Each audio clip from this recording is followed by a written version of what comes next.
Olá, bom dia, boa tarde, boa noite. Depende do horário que você estiver me ouvindo. Tudo bem com você, meu irmão? Minha irmã?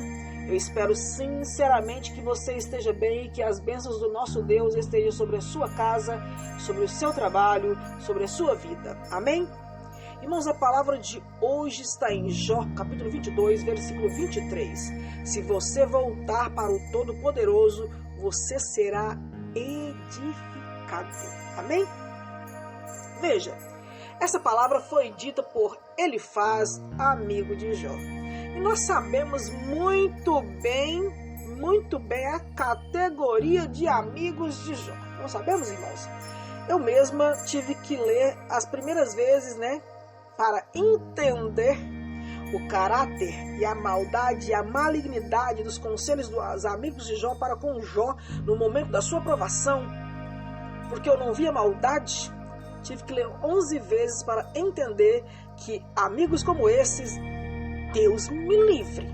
Ele faz nessa expressão de Jó capítulo 22, versículo 23, falou uma grande verdade, que pode ser um resumo de muitas escrituras inspiradas. No entanto, aquele contexto, ele não falou para consolar o seu amigo, ele falou para depreciar, ele falou para humilhar, ele falou para acabar com a raça de Jó. Sabe, irmãos? Aqueles amigos que você, quando está no meio da provação, ele vem com um sapatinho de algodão enviado como voz e instrumento de Satanás para olhar para você e dizer: você está doente porque está em pecado. Olhe para você. Onde foi que você errou? Peça para o Espírito Santo lembrar o que você pecou. Não é assim? Ok, é válido esses conselhos. Mas será que é o momento adequado para ser dito essas coisas? Ou, como eu ouvi no meio da minha dor, porque eu estou enferma há mais de 2 anos, que uma pessoa mandou para mim um versículo bíblico, uma pastora, que está em Apocalipse, que se diz: ficarão de fora os cães. Ela disse: é por isso aqui que Deus está te castigando com essa trombose. E eu falei: não entendi. Aí ela leu para mim: ficaram de fora os cães. E eu: ok, eu não sou cão. Não, você vai ficar de fora porque você cuida de cachorro. Irmão, não estou brincando. Eu ouvi isso durante a minha enfermidade. Ou pior, aquelas pessoas que querem tanto te ajudar e chega aqui para ajudar e fala: eu não dou conta de te ajudar. Me dá o telefone do fulano da sua família para me ligar para a sua família para vir avisar. Ops, se a família ajudasse, precisaria de você estar na minha casa me ajudando? São os amigos de Jó, Elifaz, Bildade, que olha para você e fala: você precisa voltar para o Todo-Poderoso para ser edificado, Aí fala para você: você vai orar, ora o Salmo 91. Você tem uma vida de oração, de jejum, de leitura bíblica. E a pessoa, ao invés de te consolar, quer ensinar padre a rezar. É o ditado. Irmãos, o que está acontecendo com o povo de Deus? Eu respondo. A Bíblia diz que... vou até pegar esse versículo para falar. Mateus 24, Evangelho de Mateus 24, versículo 22. Está escrito assim, irmãos: e se aqueles dias não fossem abreviados, os finais dos tempos, nenhuma carne se salvaria, mas por causa dos escolhidos serão abreviados aqueles dias. Por quê?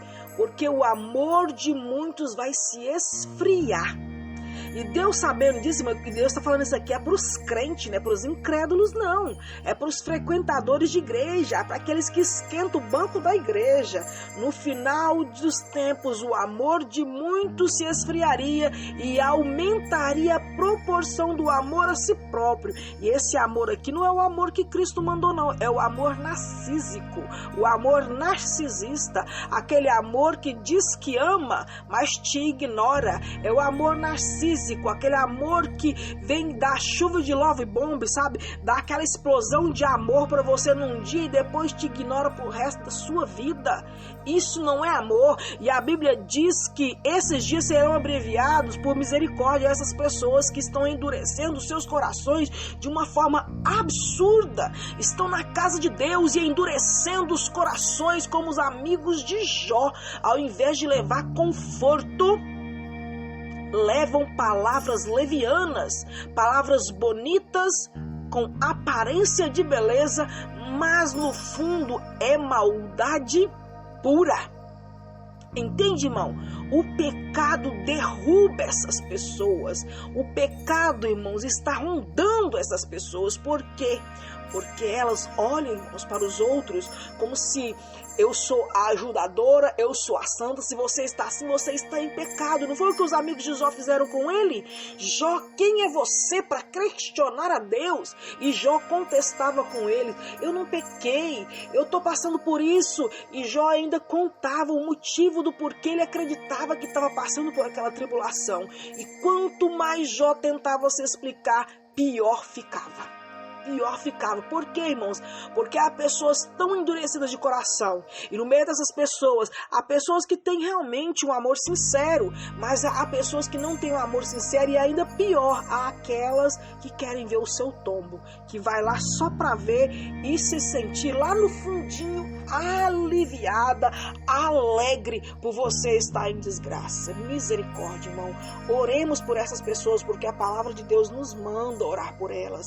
A mão do Senhor se estendeu contra nós, porque, irmão, tudo o que acontece conosco, de bem ou mal, o Senhor permitiu. Pode não ser a real vontade do Senhor, mas é a permissão do Senhor. Se nós estamos passando na prova, passando no fogo, estamos sendo caluniados, injuriados, estamos cercados de Elifaz da vida, dos amigos de Jó, não se assuste.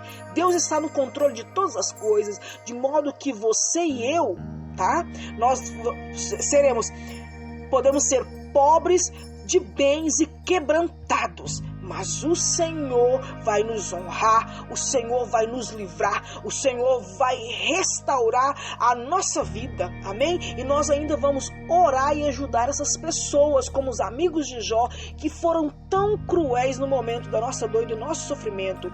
Foi, irmão, muitas vezes passamos por essa provação e ao ouvirmos isso por nossa própria tolice, nós acabamos em maior sofrimento, porque quando nós ouvimos essas coisas e nos entristecemos, o sofrimento aumenta. Então, a primeira coisa a fazer, irmão, é voltarmos para Deus, é olharmos para Deus. Realmente, muitas coisas que acontecem em nossa vida é pecado e outras é provação, como Jó. E muitas vezes nós não sabemos onde uma começa e a outra termina. Mas Deus está consciente, porque Ele é onisciente, onipresente, onipotente. Que nós venhamos ter misericórdia das pessoas que muitas vezes se aproximam de nós com aparência de bondade e não têm bondade. E que nós venhamos ter amor e honrar as pessoas que se aproximam de nós e nos honram por compaixão, empatia e por amor a Deus. Porque nós vamos encontrar os dois tipos nas nossas vidas, e para os dois tipos nós devemos estender a nossa gratidão, o nosso amor e o nosso profundo e sincero, irmão, coração contrito de oração, de gratidão por essas pessoas. Bem ou mal, elas estão nos auxiliando. Se elas não estão nos ensinando a aprender coisas boas, elas estão nos mostrando como nós não devemos agir para com os outros. Nós devemos, irmãos, ter um profundo arrependimento, uma fé sincera, encontrar o caminho de volta se nós tivermos nos rebelados. Se nós não tivermos nos rebelado, precisamos ter uma oração sincera, um coração compassivo e esperar para que nós possamos sair da fornalha, porque o nosso Deus vai nos tirar de lá. Tudo tem um começo, tem um meio e tem um fim. É o nosso dever, aguardarmos e esperarmos do Senhor, porque Ele é fiel a nós. Ele vai cumprir o que Ele falou. Ele vai olhar para nós, irmão, com um olhar de amor e vai dizer e vai nos edificar e nos tirar de todos os nossos problemas. Você crê nisso? Amém, irmãos? Se você ou eu verdadeiramente nos afastamos de Deus, é o nosso dever voltarmos para Ele e confessarmos o nosso pecado e professarmos o nosso desejo de servi-lo. Repetindo, se você pecou, amém? Não se sinta ofendido, irmão, quando alguém disser isso para você. Se você não pecou, se tem 1, 2, 3, 10 falando isso para você, irmãos, entregue para Deus. Conte tudo para Deus. Faça igual a música daquele irmão. Eu vou contar para Deus, vou contar tudo para Deus, vou fechar a porta do meu quarto e ficar a sós com Deus. Só Ele e eu conto tudo, irmão. Conto tudo para Deus. Dou nome e sobrenome, se possível for, das pessoas que falam assim comigo. Sabe por quê, irmão? Porque eu quero que Deus me vingue. Não, irmãos. Eu não quero essas pessoas dentro de mim me causando mágoa, dor. E a única forma de não deixar essas pessoas causar mágoa e dor é contando para Deus tudinho, com sobrenome e nome, contando vírgula por vírgula do que elas fizeram comigo. Sabe por quê? O mal sai pela boca. Todo mal que eles colocaram em mim, eu devolvo para Deus. Se Deus vai cobrar, corrigir, é problema de Deus e não meu. O meu problema, irmão, eu tenho que agir comigo. Eu só posso mudar a pastora Kênia, a Kênia. Então eu mudo a mim. Eu boto nas mãos de Deus e procuro esquecer. E todas as vezes que lembro, porque tem coisas que ferem bastante, que dói bastante, eu falo, Senhor, eu já entreguei isso para o Senhor, mas a minha carne quer de volta. Eu não quero saber disso, Senhor, porque dói demais. Eu conto tudo para Deus, irmão. Essa é a sabedoria que nós temos, de não nos opormos aos nossos sentimentos e guardar ele e falar, vamos botar isso debaixo da pedra. Não funciona, irmão. Pedra nenhuma segura dor, pedra nenhuma segura pecado. Vai vir tudo à tona e vai vir, irmão, de maneira estrondosa. Você imagina uma pedrinha no alto de uma montanha de neve, deixa ela rolar, vai chegar lá embaixo, irmão, do tamanho absurdo, ao ponto de destruir uma aldeia inteira. Você imagina, irmãos, uma panela de pressão. Você vai colocando fogo, fervendo, mas você, ao invés de esperar a pressão diminuir para abrir a tampa da panela, você tenta abrir ela sem diminuir a pressão e ela explode a casa inteira e pode matar todo mundo. Então, se eu guardar sentimentos negativos, se eu guardar coisas que as pessoas vêm falar para mim, eu não contar para Deus, eu vou explodir e vou destruir a mim e o outro. Irmão, eu não vou me destruir por causa do outro. E eu não vou destruir o outro porque tentou me destruir. Está me ouvindo, Satanás? Essa Kênia morreu. Entende? Não tenho vingança no meu coração. Já fui vingativa. Já fui. Apesar de nunca ter exercido na prática a vingança, eu pensei nela. É pecado do mesmo jeito, mas hoje eu não quero vingança e não vou me vingar de ninguém. Eu entrego para Deus, que é para minha cura. É para minha cura. Quando eu botar na mão de Deus a Maria, o Joãozinho que me ofendeu, no meio da minha dor, ao invés de ter compaixão, empatia, misericórdia, ele regozijou com a minha dor, ele foi leviano comigo, ele me usou a minha dor para se promover, para mostrar para as pessoas que ele é muito bonzinho. Isso não é problema meu, isso é problema do Joãozinho e da Mariazinha. Eles vão ter com Deus, porque eu vou contar tudo para Deus. O que Deus vai fazer com isso não é problema meu. O meu é tirar tudo isso de dentro de mim. Amém, irmãos? Essa é a nossa sabedoria, é a nossa necessidade imediata, contar tudo para Deus, pois o que Deus faz não é nada comparado, irmão. O que Deus vai fazer para conosco, o que Ele vai trazer para nós, como diz a Tua palavra, o que os olhos não viu e o ouvido não ouviu, o que o Deus tem preparado para nós.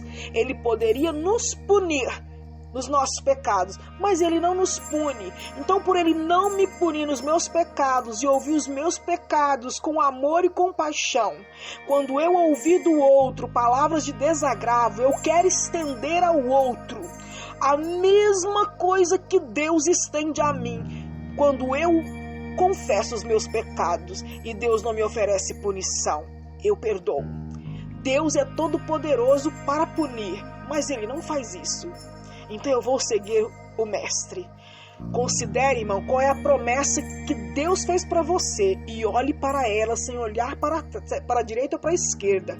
Não façamos como Pedro, que, embora tenha tido a coragem de pisar nas águas e andar na água com Jesus, ele olhou para o vendaval e afundou. Não vamos olhar para os vendavais dessas pessoas que vêm a nós, porque nós seremos edificados por Deus.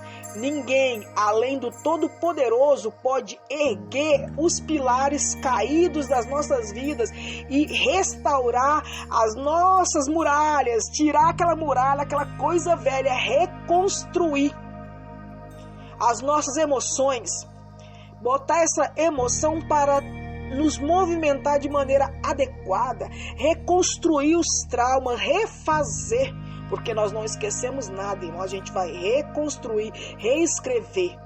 Deus faz isso por nós. Ele poderá e fará isso por você e por mim, se nós nos voltarmos para Ele, contar tudo para Ele.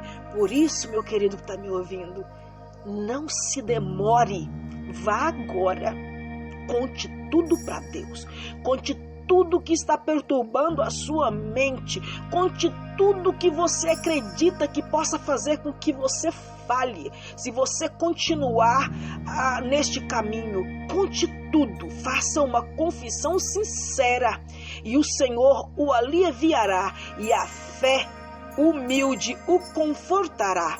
Faça isso, irmão, e tudo ficará bem. Amém? Que Deus te abençoe.